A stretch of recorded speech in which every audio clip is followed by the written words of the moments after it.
So QuickSort is what I'm going to do. It's a very powerful algorithm. And here's the idea first. The idea is you pick any guy in the middle.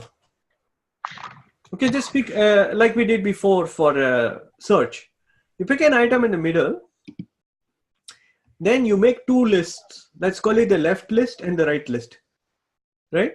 The left list is all items that are less than this item, which I picked. So Ashish, you can write in words, right? So just write the algorithm in. Actually, I think I've written it in words in the website. Can you just click on that one? Yeah. QuickSort. Yeah. Can you read that? Who's Kiran? Can you read and try to explain it? Yep. This is also a recursive sorting algorithm. The main idea here is to pick a pivot item. That's just one item, like the midpoint. Yeah. Right, pivot item, and split the list into two lesser greater. The list lesser contains those elements that are less than the pivot, and the list greater contains those elements that are greater than the pivot. Then you concatenate these lists while at the same time you call the function QuickSort recursively. Yes. The recursive step is QuickSort lesser plus pivot, and then it's a plus or minus. I cannot see. No, it's plus. All plus. It's plus. Okay. Okay. Plus pivot plus QuickSort greater. So let me just. So Kiran, can you read that line carefully and let's see if we understand the line in blue.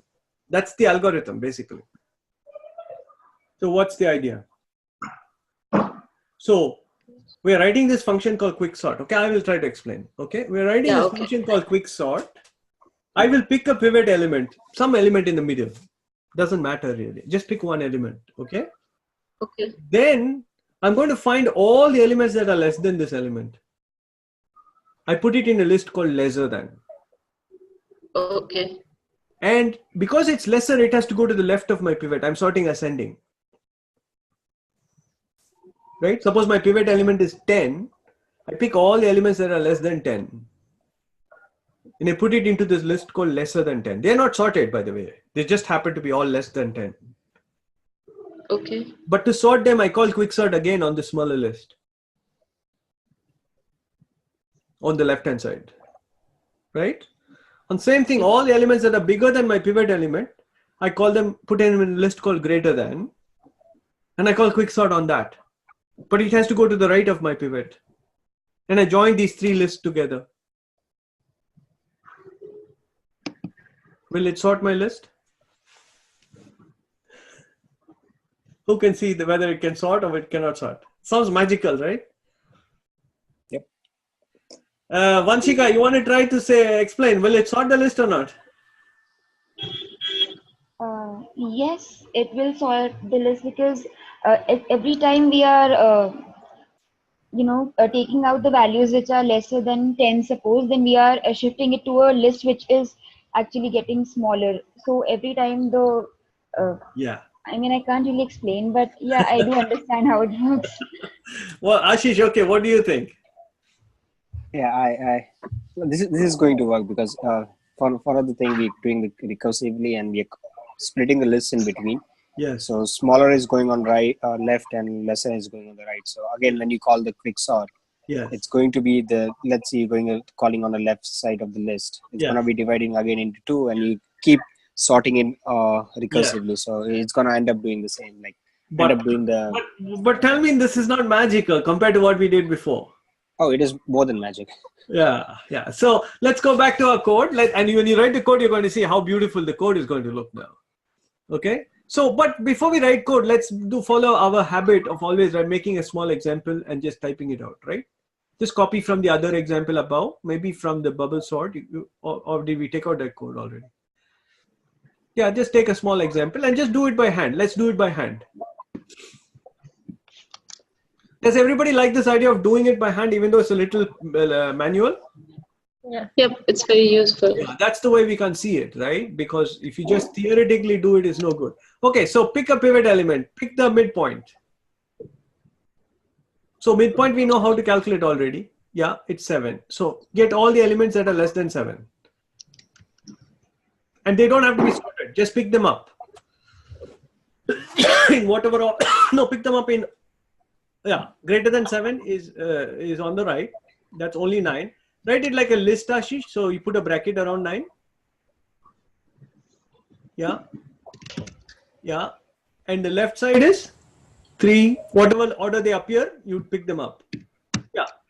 So we got a left list and a right list, right?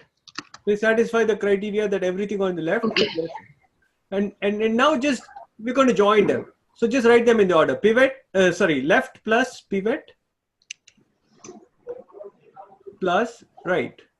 Okay, and the pivot, just for correctness, put a bracket around 7 also. Right, up on top when you define pivot. Yeah. So we just joined these 3 lists, right?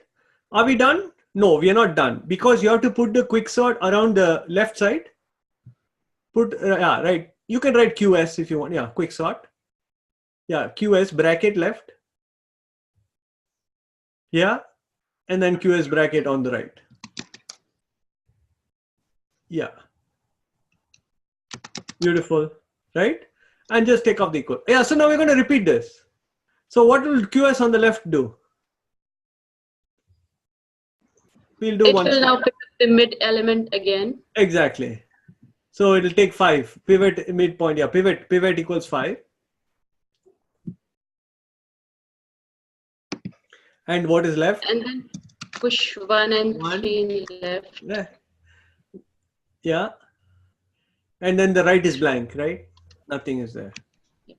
Right is empty. If you add an empty list to a list, nothing changes, right? But what will it read? Yeah.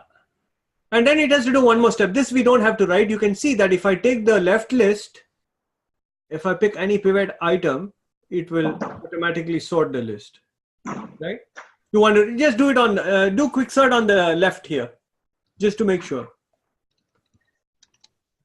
Yeah. Yeah, pick any one. Yeah. Usually it'll pick 3 because we're going to round down. Yeah. So left is 1. Yeah. Right is empty.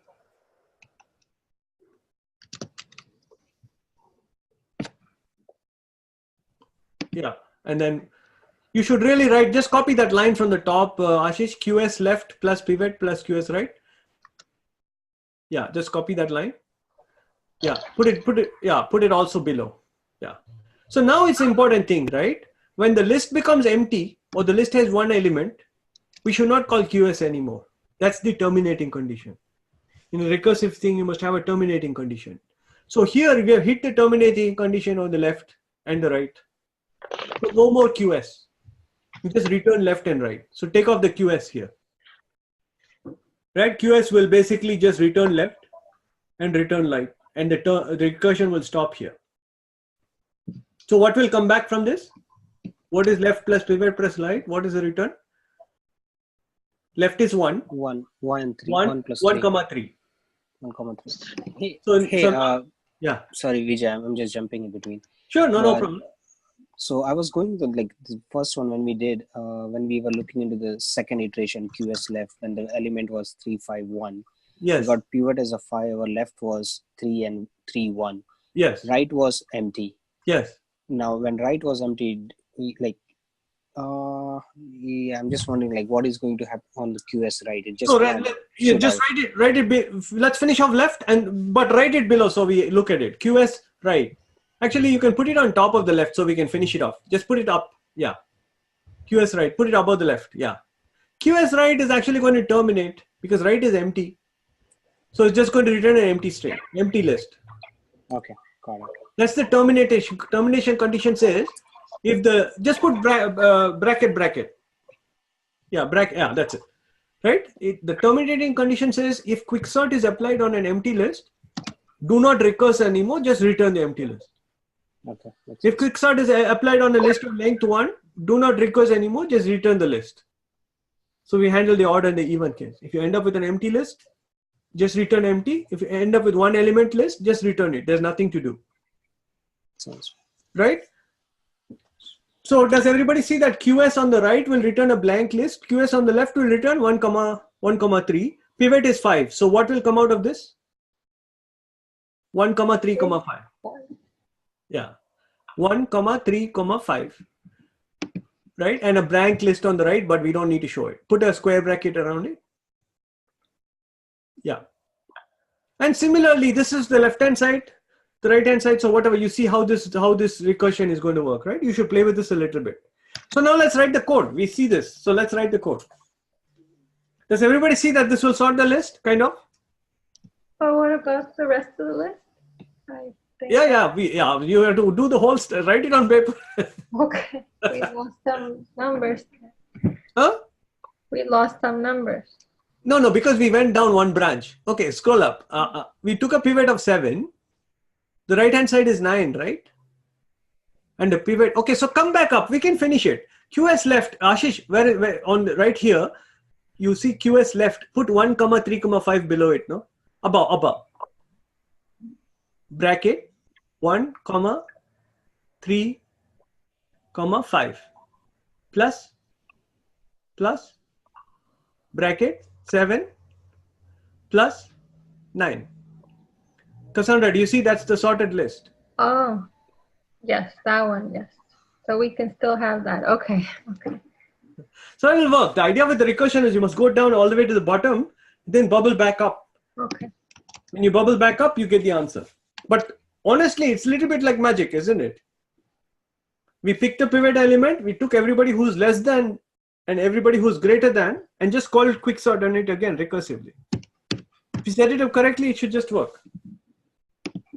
Okay, so let's write the code now. We saw something manually which we did as humans.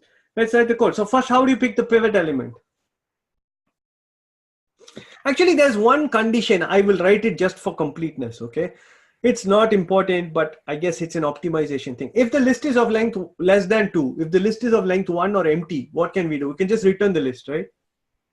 So let's just write that up on top. If length list less than 2, return list. Right? That's an easy case for us. There's really nothing to think. The whole work is going to be in the else. Okay, else colon.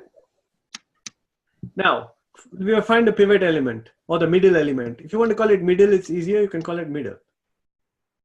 So middle should be what? We want to find the exact element and not the index. Yeah, pivot equal. You take the list and then you have to do length of list divided by 2 and then integer.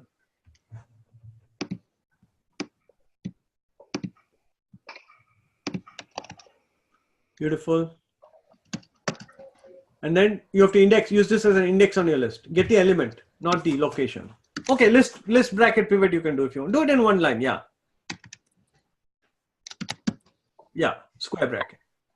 Everybody agree with this? I just picked really it doesn't matter actually. It was kind of nice to pick an element in the middle, but there's no reason why that's the best element to pick.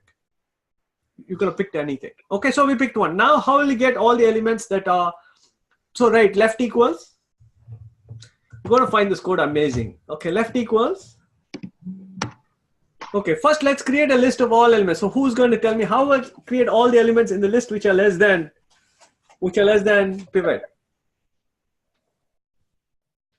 I see a half smile on Kiran's face. For loop. Okay, for loop will work, okay? But I'm going to show you better than for loop. I'm going to use what is called a list comprehension. So put a square bracket, Ashish. Left equals.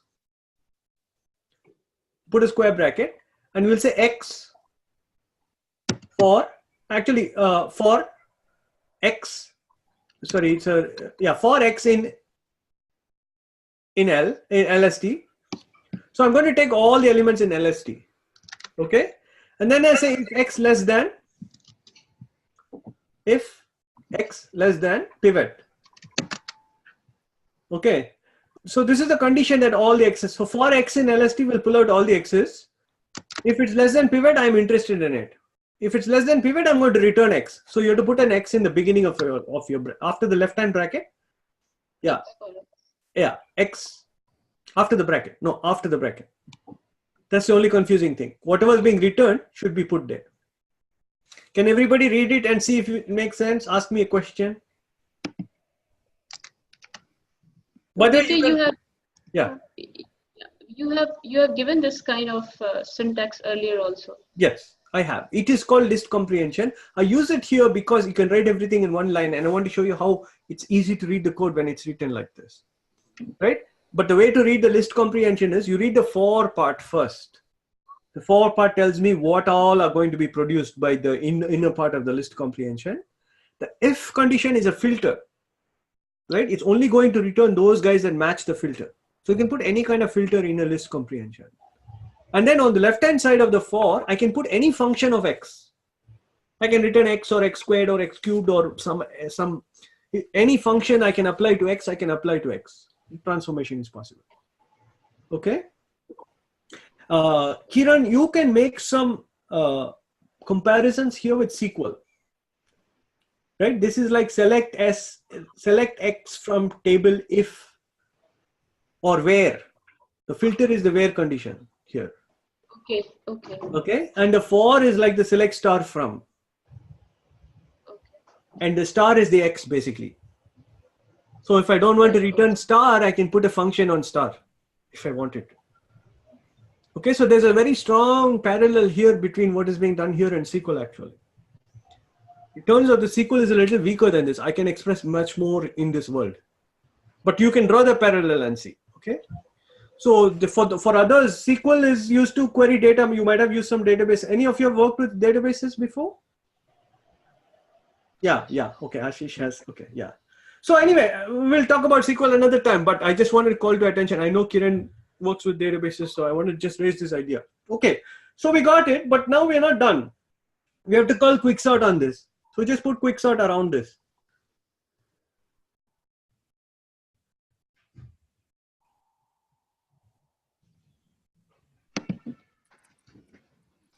Okay. By the way, that if statement we wrote on the top, I wrote it innocently, but that if statement is my termination condition, right? For the recursion. If I hit any one element list or blank list, it won't go into recursion anymore. Yeah. So now I have to write the right hand side. Can we write the right? Let's just copy it and just change one thing, right? What do we have to make? Yeah. Right has to be. Yeah. Okay, now let's join them up. So return. No, write that. No, with the else. Return left.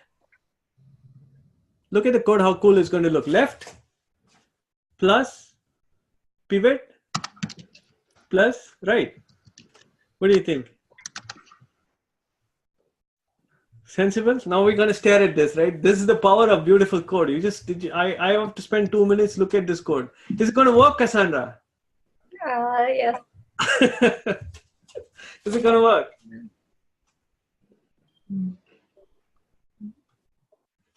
Sorry? Huh? Sorry, I didn't hear. I asked, is it going to work? Is this code going to sort the list? I think so, yes. Yes.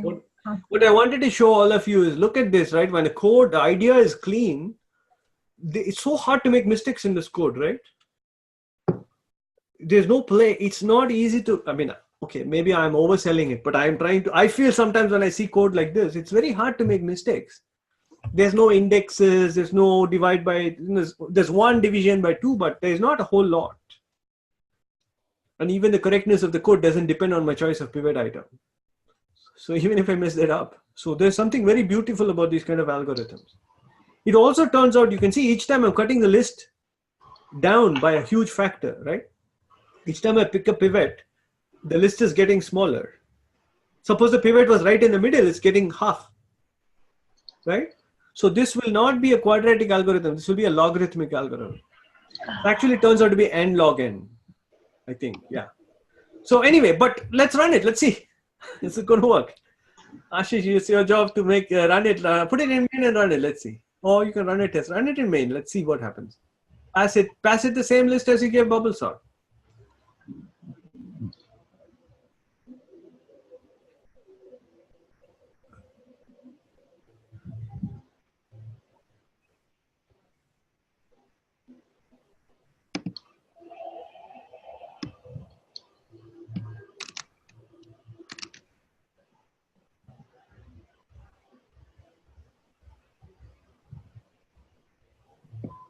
1, 3, 5, 6, 7 is sorted, Ashish.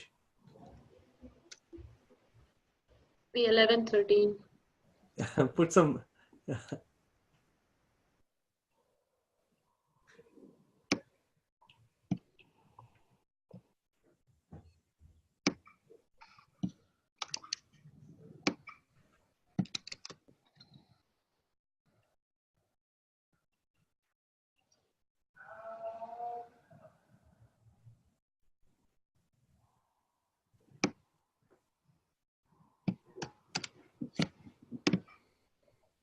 Spelling error hai. Brackets. Yeah.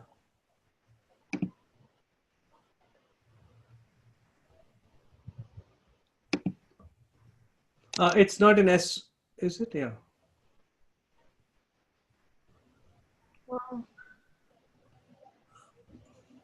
Okay, so let's go see what's happening. See where it broke? The pivot was not defined as list. So yeah, let's just check. Yeah, I need a bracket around it, that's all. Yeah. Left pivot is not a list, right? Not there, Ashish, on the right-hand side. On the right-hand side of pivot. No, not there. Just on the first line of the else. Yeah, you just put a bracket around it. You got an item, you need to make it a list. No, on the right-hand side. Just a square bracket on both, yeah, around it. Around it.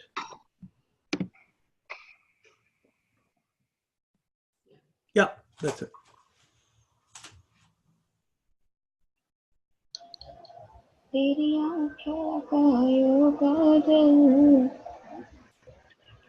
Okay, so what happened?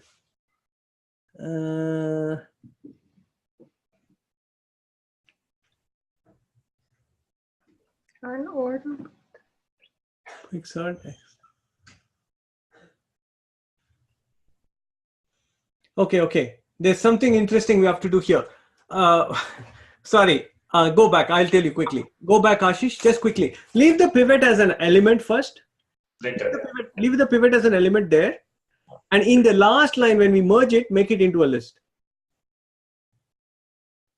Yeah, left bracket pivot. Yeah, put the pivot inside the bracket. Okay, hopefully we should be good here. Okay. One missing bracket made us a little bit trouble, but okay.